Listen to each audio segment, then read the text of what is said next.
Welcome to another CSS tutorial video. ভিডিওটি শুরু করার পূর্বে আমরা একটি উদাহরণ দেখব। ধরো আমরা যদি কারোর সাথে কথা বলতে বা যোগাযোগ করতে চাই, তাহলে তার সাথে প্রথমে কি থাকতে হবে? আমাদের লিঙ্ক আপ থাকতে হবে। তারপরে আমরা যে কোনো সোশ্যাল মিডিয়া প্ল্যাটফর্ম ধরে তার সঙ্গে আমরা যোগাযোগ বা কথা বলতে পারবো। ঠিক তেমনি আমাদের HTML এর বিভিন্ন এলিমেন্ট গুলো বিভিন্ন রকম স্টাইল দেওয়ার জন্য প্রথমে আমাদের কি করতে হবে? আমাদেরকে যে CSS আছে তার সাথে HTML এর একটা লিঙ্ক আপ ঘটাতে হবে। তারও বিভিন্ন ওয়ে আছে।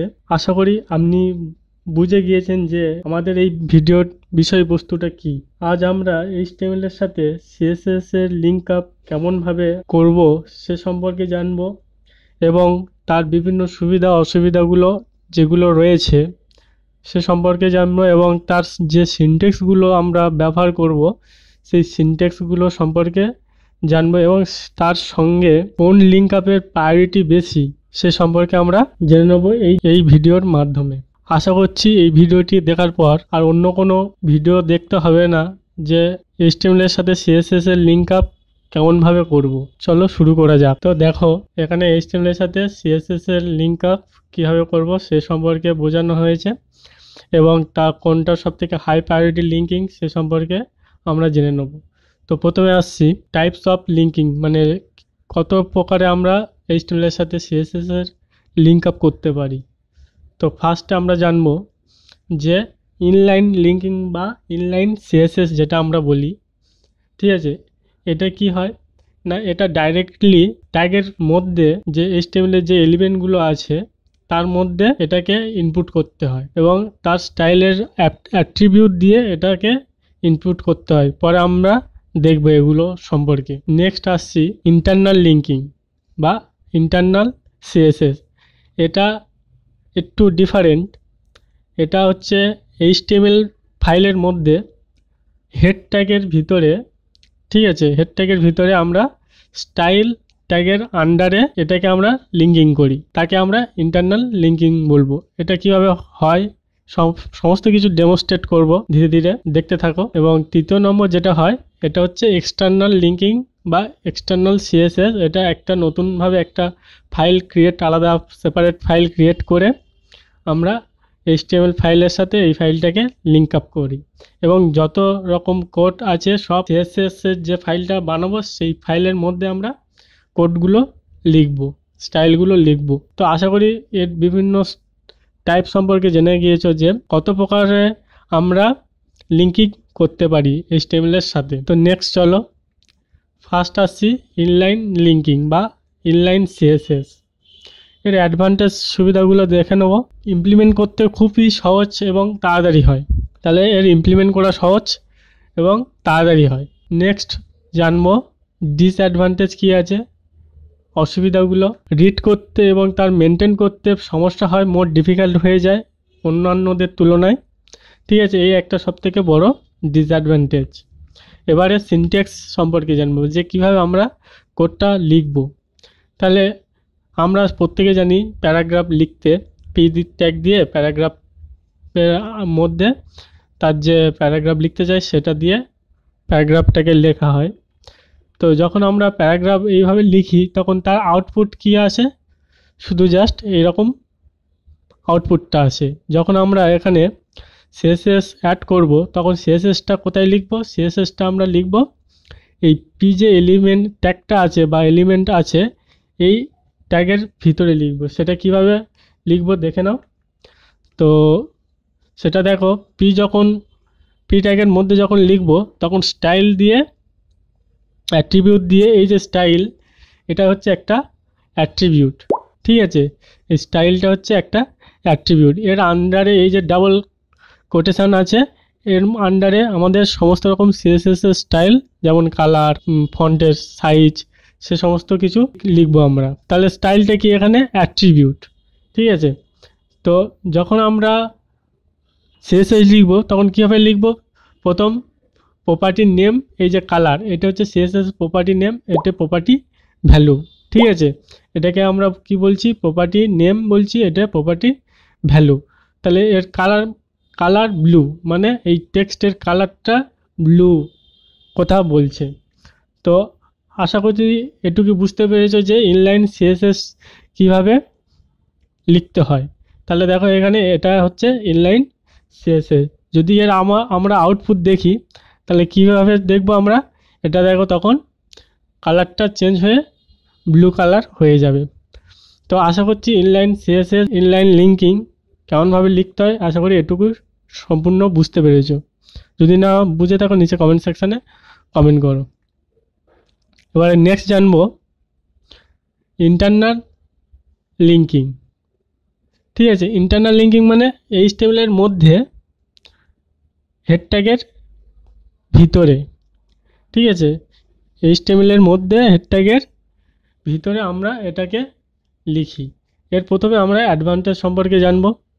অ্যাডভান্টেজ কী আছে না, এটা খুবই ইজি, সহজে ম্যানেজ করা যায় এবং মেনটেনও করা যায়। এর ডিসঅ্যাডভান্টেজ জানবো আমরা। এর ডিসঅ্যাডভান্টেজ হচ্ছে সবথেকে বড় একটা ডিসঅ্যাডভান্টেজ, মানে এই যে সিএসএসগুলো আমরা যেগুলো লিখব এগুলো অন্য কোনো এইচটিএমএল পেজের মধ্যে আমরা এটাকে ব্যবহার করতে পারবো না বা এর ভ্যালুগুলো আমরা ইউজ করতে পারবো না। এটা হচ্ছে সবথেকে বড় ডিসঅ্যাডভান্টেজ, মানে প্রত্যেকটা পেজের জন্য আলাদা আলাদাভাবে সিএসএস লিখতে হবে। এটা হচ্ছে সবথেকে ডিসঅ্যাডভান্টেজ হচ্ছে ইন্টারনাল লিঙ্কিং, ইন্টারনাল সিএসএস এর। নেক্সট আমরা জানবো সিনট্যাক্স সম্পর্কে। তো এর সিনট্যাক্স কী হবে একটু দেখে নাও। তো প্রথমে দেখো আমরা বডির মধ্যে পি ট্যাগ দিয়ে প্যারাগ্রাফ ইমপ্লিমেন্ট করি। তো যখন এটা ইমপ্লিমেন্ট হচ্ছে তখন দেখো এইরকমভাবে লেখাটা আসছে। এবার কোথায় আমরা এই ইন্টারনাল লিঙ্কিং বা ইন্টারনাল সিএসএসটা লিখব, সেটা হচ্ছে হেড ট্যাগের মধ্যে। এই যে হেড ট্যাগ আছে এই হেড ট্যাগের ভিতরে আমরা সিএসএসটা লিখব।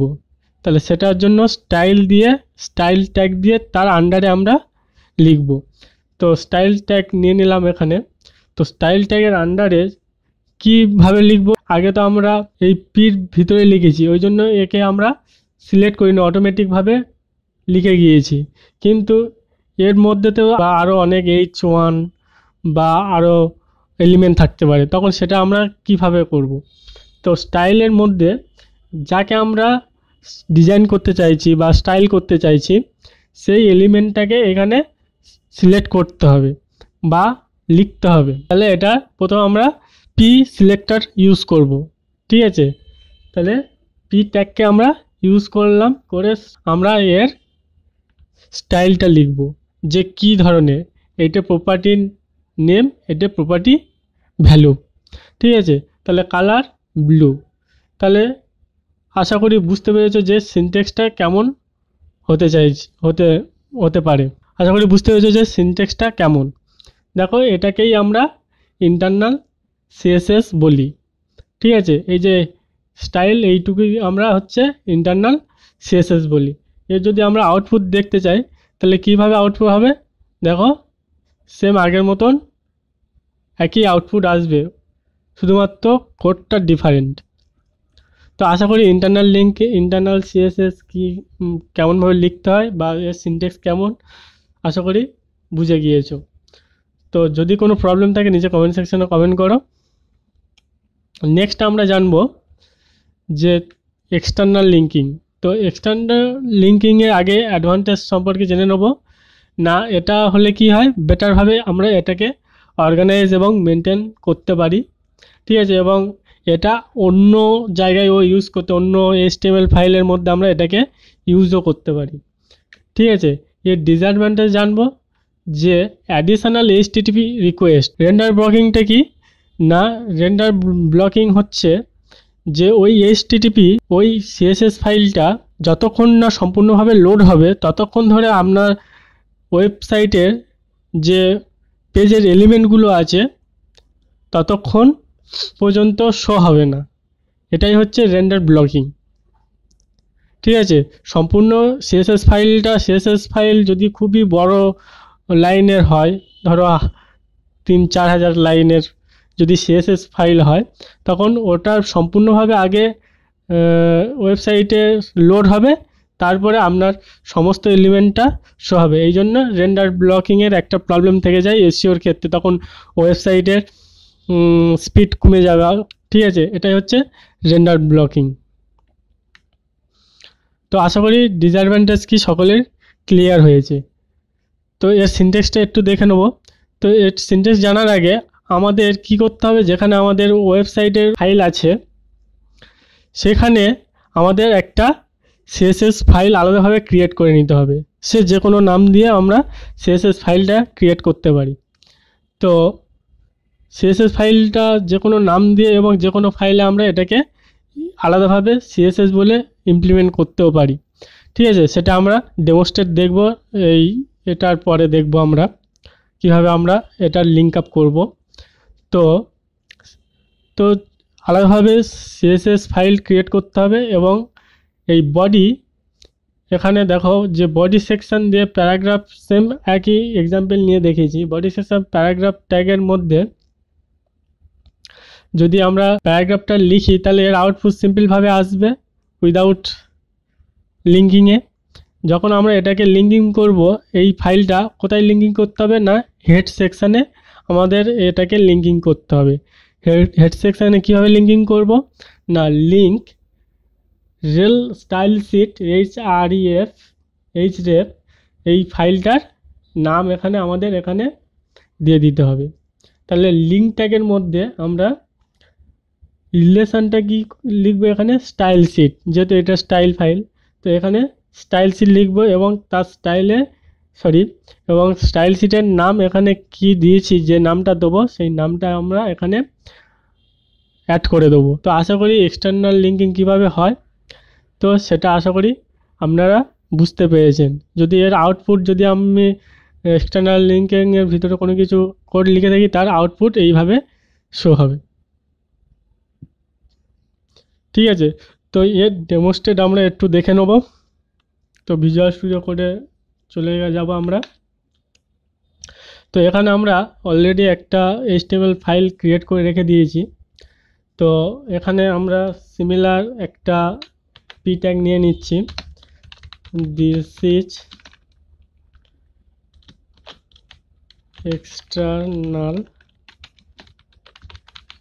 Linking CSS. তো এইটা আমরা লিখে দিচ্ছি, দিয়ে সেভ করলাম। দিয়ে এখানে সিএসএস ফাইল প্রথমে একটা ক্রিয়েট করে নেব। তো আমরা এখানে যে কোনো নাম দিয়ে স্টাইল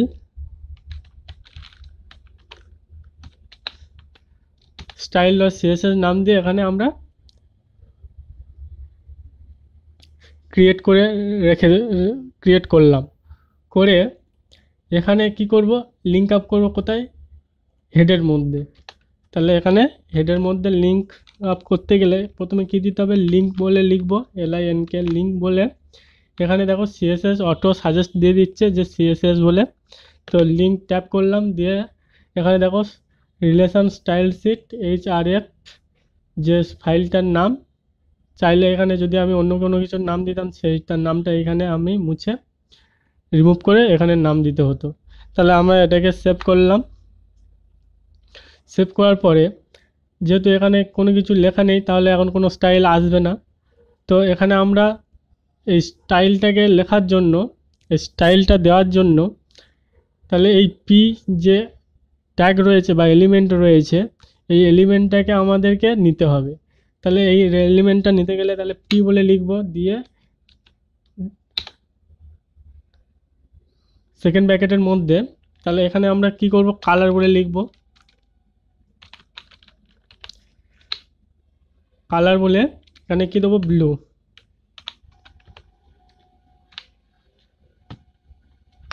ঠিক আছে, কন্ট্রোল সেভ করলাম, করে এটাকে আমরা গো লাইভে ক্লিক করলাম।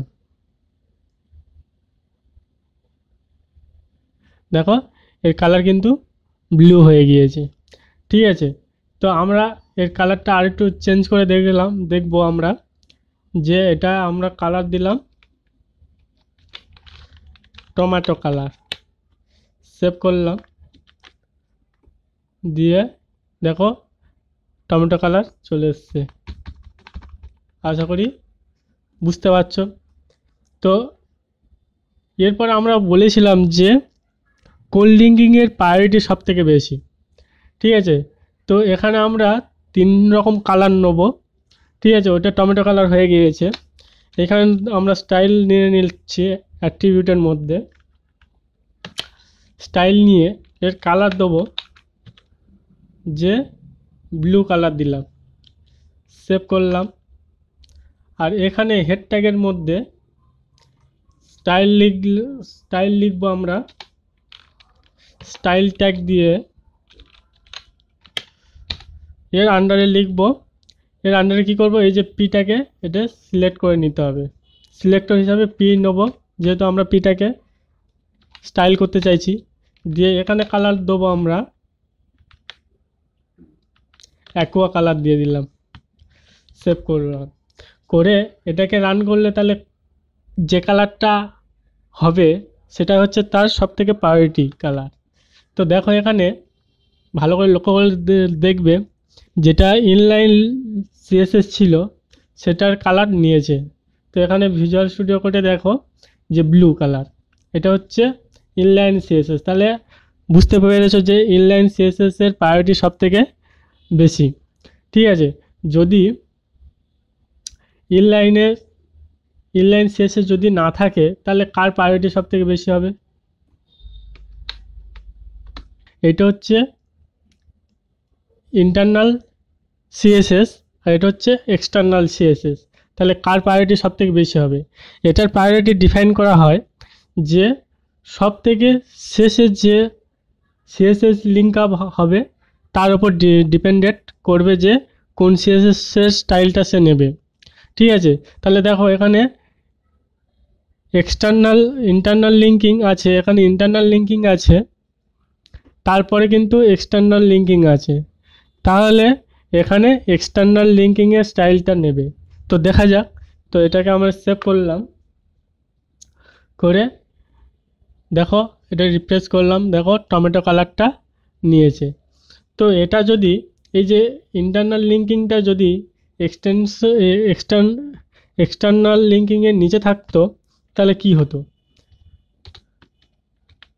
সেভ করলাম। তো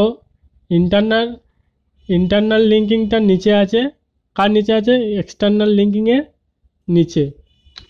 তাহলে এটা হচ্ছে এক্সটার্নাল,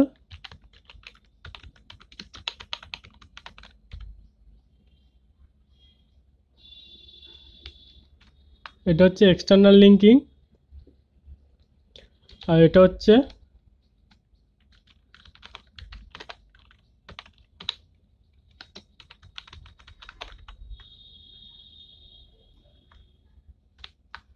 ইন্টারনাল লিঙ্কিং। তাহলে এর নিচে যদি এই ইন্টারনাল লিঙ্কিংটা থাকতো তাহলে কি হবে? অবভিয়াসলি ইন্টারনাল লিঙ্কিংয়ের যে স্টাইলটা আছে সেই স্টাইলটা নেবে। তো চলো দেখা যাক। দেখো অ্যাকোয়াটা স্টাইলটা নিয়েছে। তো আশা করি বুঝতে পেরেছো যে কার প্রায়োরিটি সব থেকে বেশি এবং এই দুটোর মধ্যে কার কীভাবে প্রায়োরিটি সেট আপ হয়। ঠিক আছে, তো নেক্সট, তো আশা করছি আপনাদের বিষয়বস্তু সব সম্পূর্ণভাবে ক্লিয়ার হয়েছে যে কীভাবে ইন্টারনাল, এক্সটার্নাল এবং ইনলাইন লিঙ্কিং কাজ করে বা ইনলাইন সিএসএস কাজ করে এবং তার সিনট্যাক্সগুলো কী এবং কার প্রায়োরিটি সব থেকে বেশি। যদি কোনো প্রবলেম থাকে নিচে কমেন্ট সেকশানে কমেন্ট করো। তো থ্যাংকস ফর ওয়াচিং। যদি ভিডিওটি ভালো লেগে থাকে তাহলে চ্যানেল সাবস্ক্রাইব করবেন এবং পারলে একটি লাইক এবং শেয়ার করবেন আপনার বন্ধুদের সাথে। পারলে ফেসবুকে ফলো করতে পারেন এবং যদি কোনো কোয়ারি থেকে থাকে টেলিগ্রামে জয়েন হয়ে সেখানে কোয়ারিও করতে পারেন, তার সলিউশন আমরা দেওয়ার চেষ্টা করব। Thanks for watching.